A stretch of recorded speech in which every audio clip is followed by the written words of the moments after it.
Hello everyone, welcome to my YouTube channel. I'm Gloria Anthony. So this is just a reminder that we have done rebranding from Oriana Couture to Gloria Anthony. So this channel used to be Oriana Couture, but then we had to do some rebranding in the past few months to Gloria Anthony. If you haven't seen the video, please kindly check the comment section. I'm going to be putting the link there, so you go watch the video while we had to do some rebranding. Thank you so much. So let's dive into today's class. So on this video, I'm going to be showing you how to make a perfect corporate pants trouser that would sit very well on you, that you won't have issues with your crotch or when you're sitting or climbing a stair. So the first thing you're going to do is to take out your band length, and the band length I'm working with is 2, but your band length shouldn't be more than 2.5. Shouldn't be more than 2.5. You can do 1.5 also, but I'm using a band length of 2 on this tutorial. So you're going to take it out, take your length measurement, take your hip crush, take your crush measurement, take your hip depth. So I've gone ahead to take my crush length. My crush length, if you want to get your crush length, your hip divided by 4. So whatever you get, you can add 0.5 to the measurement. So let's say your crush depth, for my crush depth is 38 divided by 4, and I have 9.5 plus 0.5. 0.5 is for the aiming allowance. So don't add more than 0.5 for your crotch depth. Don't add 1 inch for your crotch depth too. That's what I took there. And then I also took my hip depth. My hip depth is I'm working with a hip depth of 8. So you need to find out what's your hip depth. For a slimmer person, your hip depth has to be 7 or 7.5. So I'm gonna have to rule out those lines, and then right now I'm connecting from the waistline to the crush from the waistline to the crush from the waistline to the crush length. So this is what I did. So your hip measurement divided by 4, whatever you get, you place it on the waistline, your hip depth, and also your crotch length, and you connect these 3 dots together, which I did. So after doing that, on this part of your pattern paper, if you know our waist is not entirely, we are not straight, we have this figure 8, we have a bit curvy, we have this curvy part on our body, on the waistline. So I'm just trying to tape down the pattern paper so you would see what I want to do. So on that part, you have to go in by 1. If you are on a big size, don't go in by 1 point. Don't go in by 1.25 or max 1.5. So I went in by 1 because I'm on a size 10. I wear size 8 and 10, so that's what I'm working with, this measurement. So if you are a size 8 or a size 10, you go in by size 8, size 10, size 12, 14, you go in by 1. But then if you're above 14, you can go in by 1.5.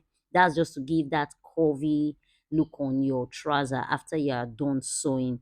So when you go in by 1 or 1.5, whatever you go in, you connect it to your hip line. So I needed to mark it that is the waistline, this is the hip line, and this is the crotch line, so you don't get confused. I later understood that this video is very the lines were not really showing very well, but just follow this process, you're not going to miss it. So the next step for us is to divide our waist measurement divided by 4. So your waist measurement is always divided by 4 and not by 2. So on your tape rule, or if you have your calculator there, you just type in your waist measurement divided by 4. So my waist measurement is 29 divided by 4. I have 7.25. So from the part where we went in by 1, or wherever you're going in, either by 1.5 or 1.25, you're going to place your tape there and go in by whatever measurement you have. So the next thing for us right now is to get our crash measurement. So this is what we are going to do. So to get your crash length or your crash measurements, is usually called crash length. So I needed to zoom in the camera. Divide your hip by 20. Whatever you get, you place it on that part. So I divided my hip by 20. My hip divided by 20 is 1.9 plus. I just had to approximate it to 2, and then you mark on that part. So I needed to zoom it very close. So that is my hip divided by 20, which is 39 divided by 20. I have 1.9. I had to approximate it to 2. So whatever you get, just approximate, or if it's the exact measurement of 2 or 2.5 or 2.25, just mark, and then don't add allowance. Please do not add is to this. And then on that curvy part, you're going to go out by 1, and then you have to carefully curve your ruler, connect the dots carefully. If you're working with the crash part, do not rush and just draw. If you don't have a curve ruler, what you're going to do is just to make sure you dot. First of all, you start dotting so you get it right. Don't just draw on the pattern paper and then at the end of the day you are not able to get the crush very well. So this is me carefully making use of the pattern paper. So if you want to put what's it called, data allowance, go ahead and do that, but I'm not putting data allowance, but I'm just showing you. But I'm not going to be working with a data allowance because the fabric I'm working with is a crepe. So when I'm working with a crepe pants trouser, I do not like to add that to it. So this is me carefully connecting these lines together.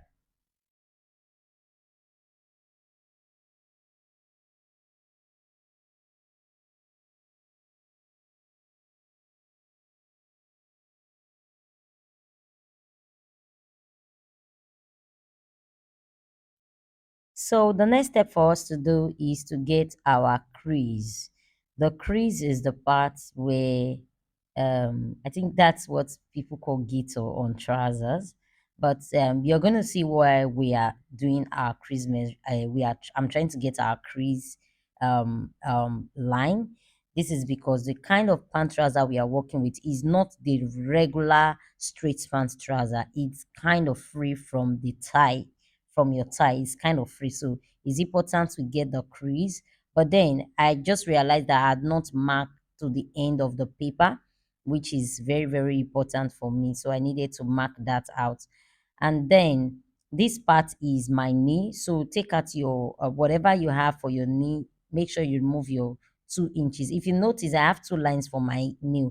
The original knee measurement, and then I went up by 1. My knee measurement is 20, then I went up by 1 to get that exact one. So whatever you have from that measurement, you divide it by 2. You can see what I have here is 11.6. I always like to call it 6. The line after 0.5 on each tip, I always like to call it 6. So whatever you get there, you mark it across. Mark it across to the end of your pattern paper. Either you are working with a midi trouser, or a pant, or a long trouser, or a short pant. Whatever you get, you mark it to the end of the pattern paper, and then you connect these lines together. When you don't do this, you are not able to get your crease lines perfectly. You just don't work with a pant trouser, a pattern like that.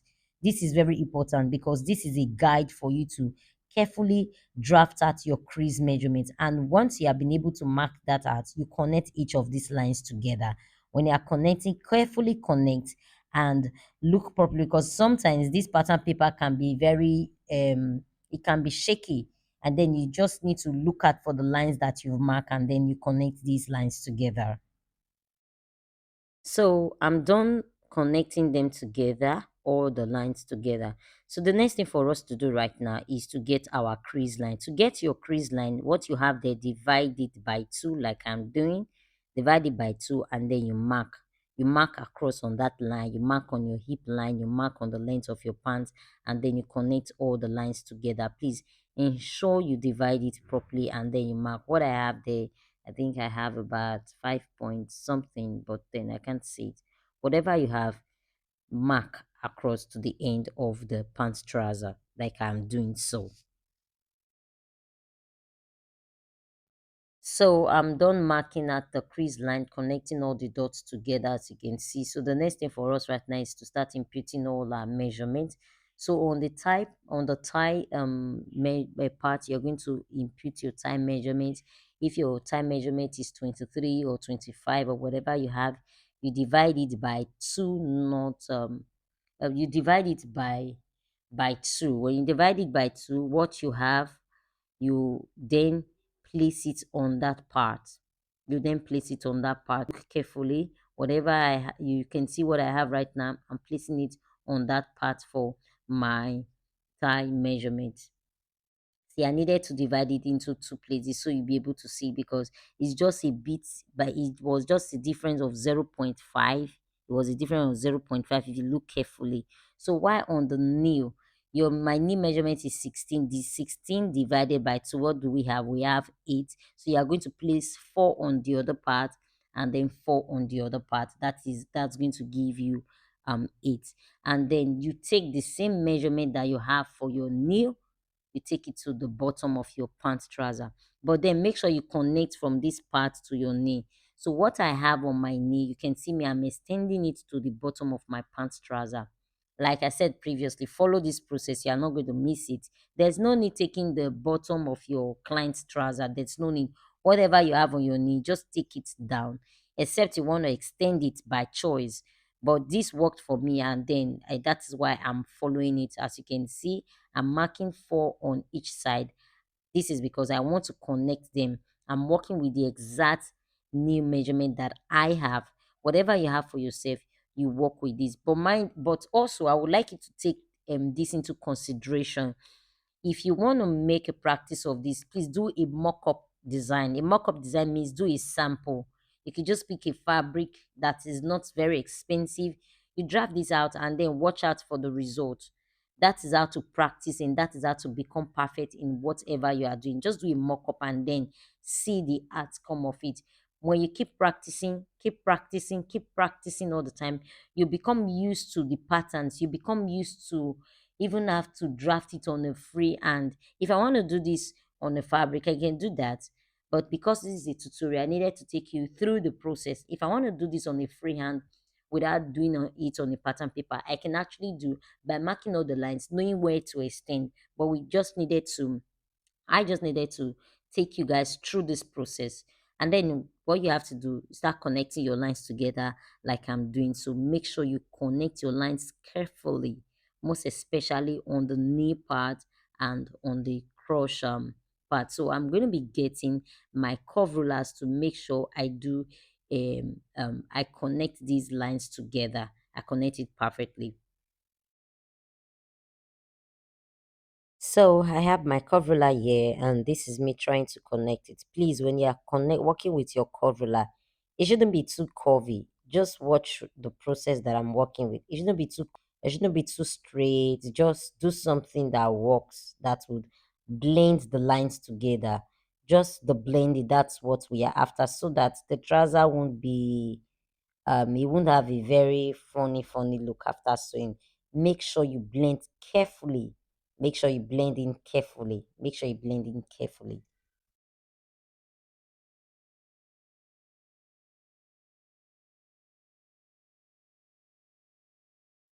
So I'm done blending, and the next thing for me is to come down by 0.5 from that part, because our waist in front is not very straight, it's curvy. The human body has its special every part of our bodies.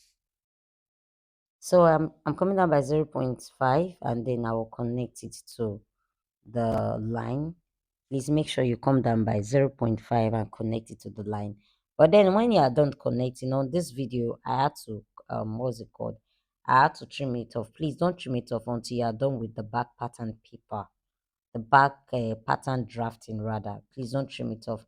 So please make sure you don't trim that part off until you are totally done with drafting.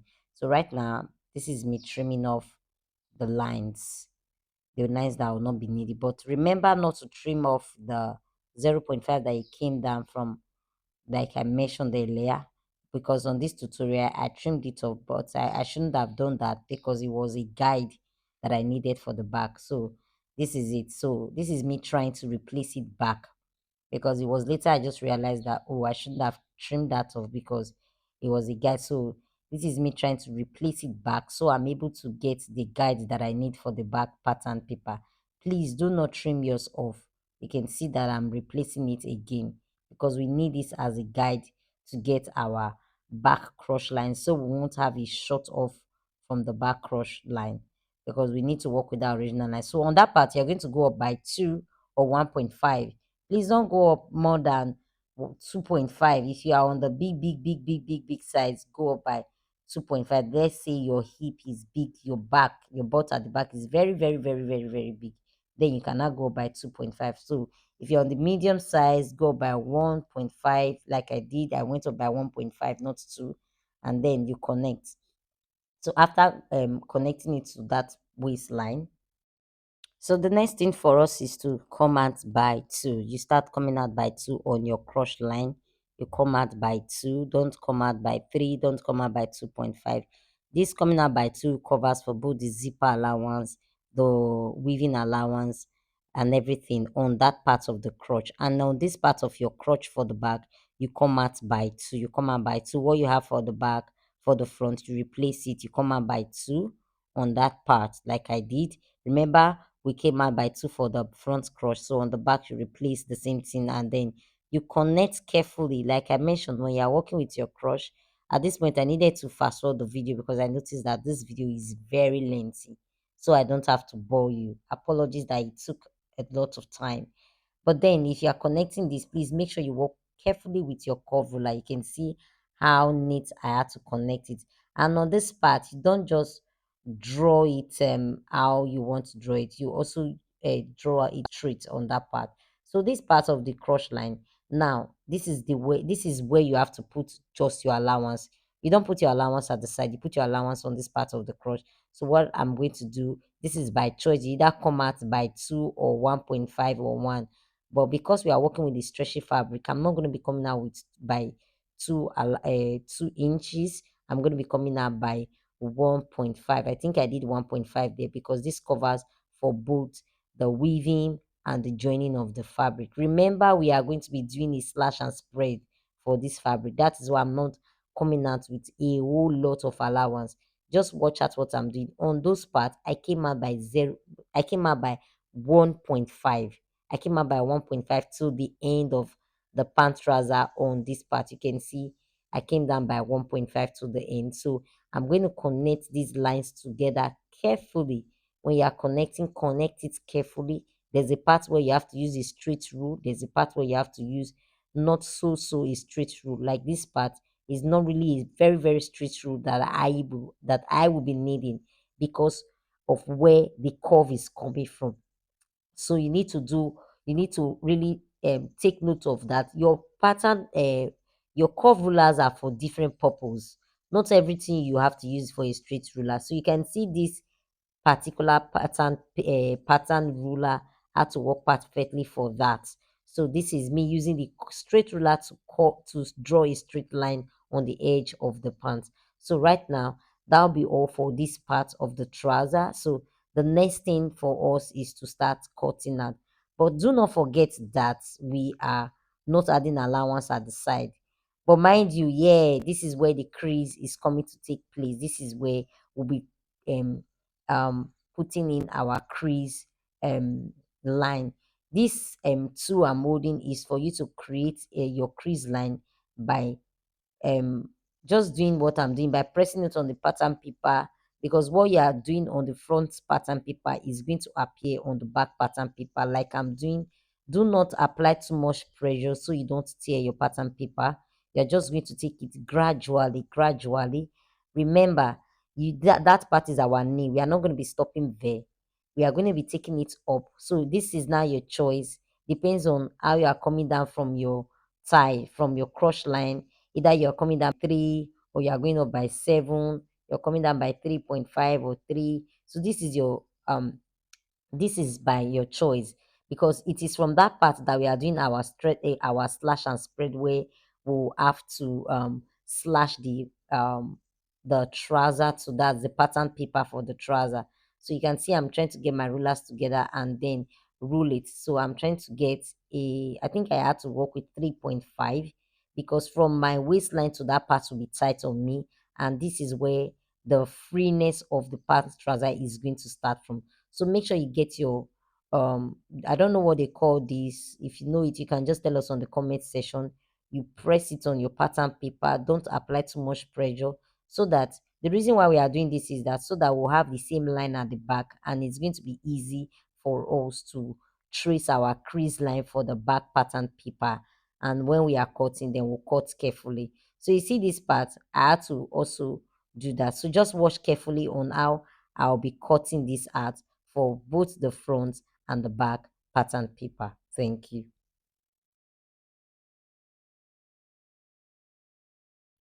So I'm done, and I'll just be taking out all my pins. I'm done cutting. I'll be taking out all my pins and then separating the front pattern paper from the back pattern paper. So I'm separating the front from the back pattern paper, and then I'm getting my rulers to connect all the lines that we drew from the front pattern paper to get where we are going to be doing our slash and spread. So this is the back crease. When you do this, you can't see the line right now, but when you follow this process on your pattern paper, you're going to get it right. You're not going to get it wrong. But when you are doing that, please be careful not to put a lot of pressure. So this is me cutting through. Just watch how I am cutting through the crease line. This is because we are doing a slash and spread method, or a slash and spread method on this pattern paper. So when you cut through, you are going to cut up a bit, and then on this line you will cut into the edge on both line.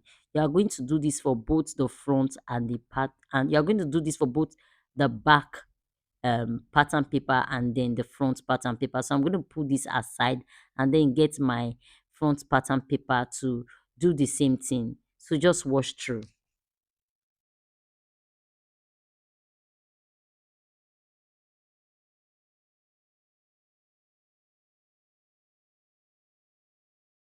So this is me cutting through the crease line for the front pattern paper.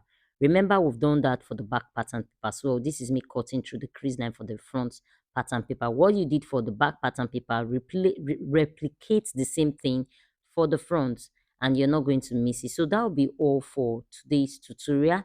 I'm going to see you on our next class on how we have to cut it on the fabric and the sewing process. So if you are just visiting this channel for the very first time, please do well to subscribe, hit on the notification bell so you can get notified once I upload any sewing tutorial, and also share with your friends, comment, like, and if you have any question, please feel free to comment on the comment section. I'll be looking at for your questions. Thank you so much for staying to the end of this video. Thank you, everyone. See you on our next video. Bye.